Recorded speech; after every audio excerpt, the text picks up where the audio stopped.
Sun travels வடமாகாணத்தில் சட்டபூர்வமான அனுமதியுடன் இயங்குகின்ற visa consultants and ticket agent. உங்கள் பெறுமதியான கடவுச்சீட்டுகள், ஆவணங்கள் போன்றவற்றுக்கு பாதுகாப்பான அனுமதி பெற்ற நிறுவனம் சன் டிராவல்ஸ்.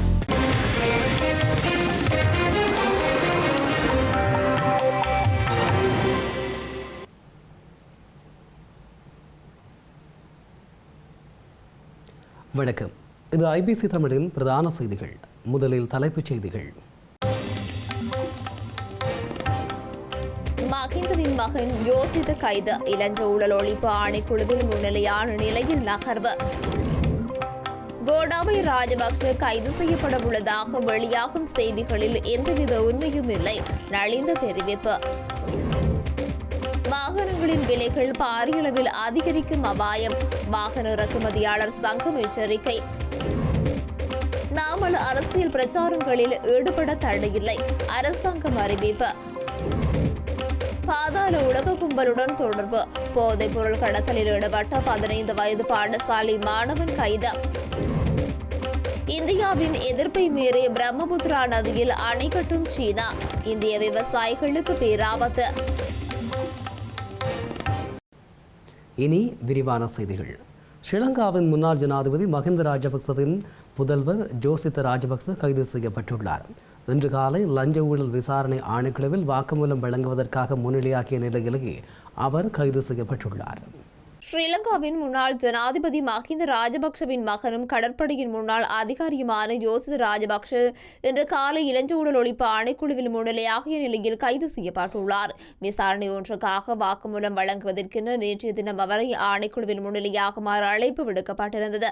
எனினும் சில சட்ட ரீதியான காரணங்களினால் நேற்றைய தினம் தம்மால் சமூகம் அளிக்க முடியாது என்பதை அவர் ஆணைக்குழுவிற்கு கடிதம் மூலம் அறிவித்திருந்தார். இந்த நிலையிலேயே குறித்த விசாரணை தொடர்பில் வாக்குமூலம் வழங்குவதற்காக யோசித ராஜபக்ஷ இன்றைய தினம் இலஞ்ச ஊழல் ஒழிப்பு ஆணைக்குழுவில் முன்னிலையாகிய நிலையில் கைது செய்யப்பட்டுள்ளார். ஸ்ரீலங்கா முன்னாள் ஜனாதிபதி கோட்டாபாய ராஜபக்ச பயங்கரவாத தடுப்புச் சட்டத்தின் கீழ் கைது செய்யப்படவுள்ளதாக சமூக ஊடகங்களில் வெளியாகும் செய்திகள் தொடர்பில் தமக்கு எதுவும் தெரியாது எனவும் எவரையேனும் கைது செய்வதாகின் குற்றப்புலனாய்வு திணைக்களத்தின் முறையான சாட்சியங்களின் அடிப்படையிலேயே தீர்மானிக்கப்படும் எனவும் அமைச்சரவை பேச்சாளர் அமைச்சர் நலிந்த ஜெயதிச தெரிவித்துள்ளார். முக்கிய சாட்சிகளின் பாதுகாப்பு குறித்து அரசாங்கம் எப்போதும் அவதானத்துடன் செயல்பட்டு வருவதாகவும் சாட்சியாளர்களின் பாதுகாப்பு அச்சுறுத்தல்கள் குறித்து பாதுகாப்பு பிரிவினரின் கவனத்திற்கு உடனடியாக கொண்டு செல்லப்படுவதாகவும் அவர் வலியுறுத்தியுள்ளார். கொழும்பில் உள்ள அரசாங்க தகவல் திணைக்களத்தில் நேற்று இடம்பெற்ற அமைச்சரவை தீர்மானங்களை அறிவிக்கும் வாராந்த ஊடகவியலாளர் மாநாட்டிலேயே அவர் இதனை தெரிவித்துள்ளார். ஸ்ரீலங்காவின் முன்னாள் ஜனாதிபதி கோட்டாபய ராஜபக்ச கைது செய்யப்பட உள்ளதாக சமூக ஊடகங்களில் செய்திகள் வெளியாவதுடன் தம்மை கைது செய்வதை தடுக்குமாறு கோரி அவர் மேன்முறையீட்டு நீதிமன்றத்தில் மனு ஒன்றை தாக்கல் செய்துள்ளதாக அறிய முடிவதாகவும் உயர்த்த ஞாயிறு குண்டு தாக்குதலுடன் அவருக்கு இருக்கும் தொடர்புகள் குறித்த விவரங்கள் தற்போது தம்மிடம் இல்லை எனவும் அமைச்சரவை பேச்சாளர் அமைச்சர் நலிந்த ஜேதிச தெரிவித்துள்ளார். ஒரு குற்றவியல் விசாரணை முறையான திசையில் நகரும் போது அந்த உண்மைகள் தங்களை நோக்கி வந்துவிடுவோம் என்ற அச்சம் காரணமாக சிலரும் இவ்வாறு பதற்றமடைந்து நீதிமன்றத்தை நாடக்கூடும் எனவும் அவர் குறிப்பிட்டுள்ளார். அரசாங்கம் எந்தவித அரசியல் பழிவாங்கல்களையும் செய்யாது எனவும் குற்றப்புலனாய்வு திணைக்களம் திரட்டும் சாட்சியங்களின் அடிப்படையிலேயே அடுத்த கட்ட நடவடிக்கைகள் அமையும் எனவும் அவர் தெரிவித்துள்ளார். இந்த நிலையில் தன் உயிருக்கு ஆபத்து இருப்பதாக கூறியுள்ளமை மற்றும் தனக்குரிய சாட்சி பாதுகாப்பு வழங்கப்படவில்லை என முன்வைத்துள்ள குற்றச்சாட்டு குறித்தும் இதன்போது அமைச்சரிடம் கேள்வி எழுப்பப்பட்டது. இதற்கு பதிலளித்த அமைச்சர் முக்கிய சாட்சிகளை பாதுகாப்பதில் நாட்டின் பாதுகாப்பு பிரிவினர் எப்போதும் தீவிர அவதானத்துடன் செயல்பட்டு வருவதாகவும் குறிப்பிட்டுள்ளார். குறித்த நபரால் ஊடகங்கள் வாயிலாக சுட்டிக்காட்டப்பட்டுள்ள பாதுகாப்பு அச்சுறுத்தல்கள் மற்றும் விவரங்கள் குறித்து சம்பந்தப்பட்ட பாதுகாப்புத்துறை உயர் அதிகாரிகளின் கவனத்திற்கு தான் உடனடியாக கொண்டு செல்லவுள்ளதாகவும் அவர் மேலும் தெரிவித்துள்ளார். ஸ்ரீலங்கா எதிர்க்கட்சி அரசியல்வாதியான நாமல் ராஜபக்ச நீதிமன்றத்தினால் நிர்ணயிக்கப்பட்ட திகதிகளில் விசாரணைகளுக்கு முன்னிலையாகும் வரை அவர் நாடளாவிய ரீதியில் அரசியல் பிரச்சார நடவடிக்கைகளில் ஈடுபடுவதில் எந்தவித தடையும் இல்லை என அமைச்சரவை பேச்சாளரும் அமைச்சருமான நலிந்த ஜெயதிச தெரிவித்துள்ளார். அமைச்சரவை முடிவுகளை அறிவிக்கும் ஊடகவியலாளர் சந்திப்பின் போது நாமல் ராஜபக்சவின் தற்போதைய அரசியல் நடவடிக்கைகள் குறித்து ஊடகவியலாளர் ஒருவர் கேள்விக்கு பதிலளிக்கும் போதே அமைச்சர் இதனை குறிப்பிட்டுள்ளார். ஸ்ரீலங்கா எதிர்க்கட்சி அரசியல்வாதியான நாமல் ராஜபக்ஷ நீதிமன்றத்தினால் நிர்ணயிக்கப்பட்ட திகதிகளில் விசாரணைக்கு முன்னரையாகும் வரை அவர் நாடளாவிய ரீதியில் அரசியல் பிரச்சார நடவடிக்கைகளில் ஈடுபடுவதில் எந்தவித பிரச்சனையும் இல்லை என அமைச்சரவை பேச்சாளரும் அமைச்சருமான நலிந்த எதிசு தெரிவித்துள்ளார். நீதிமன்ற வழக்குகள் உள்ள நாட்களில் அவர் நீதிமன்றத்திற்கு செல்ல வேண்டும் எனவும் மற்ற நாட்களில் அவர் அவ்வாறு ஊர் சுற்றி பிரச்சாரங்களை மேற்கொள்வதில் எந்தவித தடையும் இல்லை எனவும் அவர் குறிப்பிட்டுள்ளார். ஆனால் நீதிமன்ற நடவடிக்கைகள் தொடர்பான கடமைகள் எப்போதும் முன்னுரிமை பெற வேண்டும் எனவும் அமைச்சர் நலிந்த ஜேதிச தெரிவித்துள்ளார். இலங்கைக்கு இறக்குமதி செய்யப்படும் பயன்படுத்திய வாகனங்களுக்கான 15% வரிச்சலுகை நீக்கப்பட்டால் சந்தையில் வாகனங்களின் விலைகள் சாதாரண மக்கள் வாங்க முடியாத அளவுக்கு பாரிய அளவில் அதிகரிக்கும் என இலங்கை வாகன இறக்குமதியாளர்கள் சங்கம் எச்சரித்துள்ளது. கொழும்பில் நடைபெற்ற ஊடக சந்திப்பில் கருத்து தெரிவித்து சங்கத்தின் உபத்தலைவர் அரோச டெட்ரிகோ இவ்வாறு குறிப்பிட்டுள்ளார். இலங்கையில் 2016 ஆண்டு ஜூன் மாதம் 14ஆம் தேதி வெளியிடப்பட்ட வர்த்தமானி அறிவித்தலின் அடிப்படையில் பயன்படுத்திய வாகனங்களுக்கான 15% வரிச்சலுகை தற்போது நடைமுறையில் உள்ளதாக இலங்கை வாகன இறக்குமதியாளர் சங்கத்தின் உபத்தலைவர் அரோஷா ரொட்ரிக் தெரிவித்துள்ளார். குறித்த வரிச்சலுகை ஏன் அறிமுகப்படுத்தப்பட்டது என்பதை முதலில் புரிந்து கொள்ள வேண்டியது அவசியம் எனவும் புதிய வாகனங்கள் மற்றும் பயன்படுத்திய வாகனங்களுக்கு விதிக்கப்படும் வரிமுறைகளில் வேறுபாடுகள் உள்ளதாகவும் அவர் தெரிவித்துள்ளார். அத்துடன் புதிய வாகனங்களை இறக்குமதி செய்யும் முதன்மை முகவர் நிறுவனங்கள் சமர்ப்பிக்கும் விலைப்பட்டியலின் அடிப்படையிலேயே சுங்க திணைக்களம் வரியை கணக்கிடுகிறது எனவும் ஆனால் பயன்படுத்திய வாகனங்களுக்கு உற்பத்தியாளர்களின் உத்தியோகபூர்வ விலைகளை அடிப்படையாக கொண்டு வரி கணக்கிடப்படுவதால் வெளிநாட்டு ஏலங்கள் குறைந்த விலையில் வாங்கப்படும் வாகனங்களுக்கு அதிக வரிச்சுமை ஏற்படுவதாகவும் அவர் தெரிவித்துள்ளார். அத்துடன் பயன்படுத்திய வாகனங்களின் வயது மற்றும் தேய்மானம் ஆகியவற்றின் வரி கணக்கீட்டில் போதுமான அளவில் கருத்தில் கொள்ளப்படுவதில்லை என்றும் அவர் குற்றம் சுமத்தியுள்ளார். இதனால் வெளிநாடுகளில் குறைந்த விலையில் கொள்வனவு செய்யப்பட்ட வாகனங்கள் இலங்கையில் பல மடங்கு அதிக விலைக்கு விற்பனை செய்ய வேண்டிய நிலை உருவாகிறது எனவும் அவர் கூறியுள்ளார். இந்த நிலையில் தற்போது வழங்கப்பட்டு வரும் 15% வரிச்சலுகை நீடிக்கப்பட்டாலும் வெகன் ஆர் ரக விமானங்களின் விலை சுமார் 7.5 லட்சம் ரூபாவாலும் ஜாரிஸ் ரக வாகனங்கள் விலை சுமார் 10 லட்சம் ரூபாவாலும் வெசல் ரக வாகனங்களின் விலை சுமார் 20 லட்சம் ரூபாவாலும் அதிகரிக்கக்கூடும் என மதிப்பிடப்பட்டுள்ளதாக அவர் தெரிவித்துள்ளார். இதேவேளை பயன்படுத்திய வாகனங்களுக்கான வரி விதிப்பு முறைமை மறுபரிசீலனை செய்து உண்மையான செலவுகள் உண்மையான கொள்வனவு விலையை அடிப்படையாக கொண்டு நியாயமான வரி அமைப்பை அரசாங்கம் அறிமுகப்படுத்தப்பட வேண்டும் என்றும் இலங்கை வாகன இறக்குமதியாளர்கள் சங்கம் வலியுறுத்தியுள்ளது. சமன் கொல்லா என்று பிரபல பாதாள உலக குழு தலைவரின் போதைப்பொருள் கடத்தலை வழிநடத்தியதாக கூறப்படும் 15 வயது பாடசாலை மாணவன் ஒருவன் கைது செய்யப்பட்டுள்ளார். குறித்த சம்பவம் தொடர்பில் விசாரணைகள் ஆரம்பிக்கப்பட்டுள்ளன.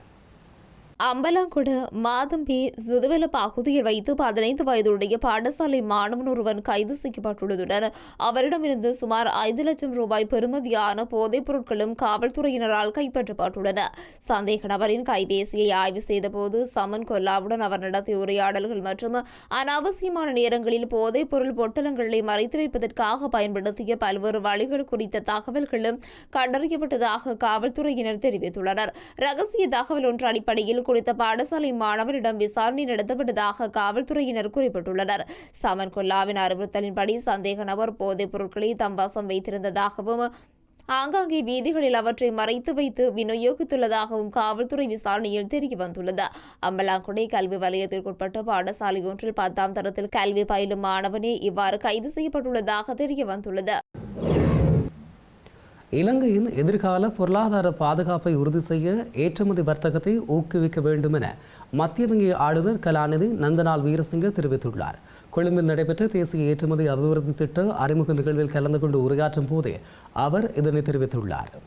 இலங்கை பொருளாதாரம் தற்போது படிப்படியாக மீழ்ச்சி பெற்று நிலையான வளர்ச்சியை நோக்கி நகர்ந்து வருவதாக மத்திய வங்கி ஆளுநர் கலாநிதி நந்தலால் வீரசிங்க தெரிவித்துள்ளார்.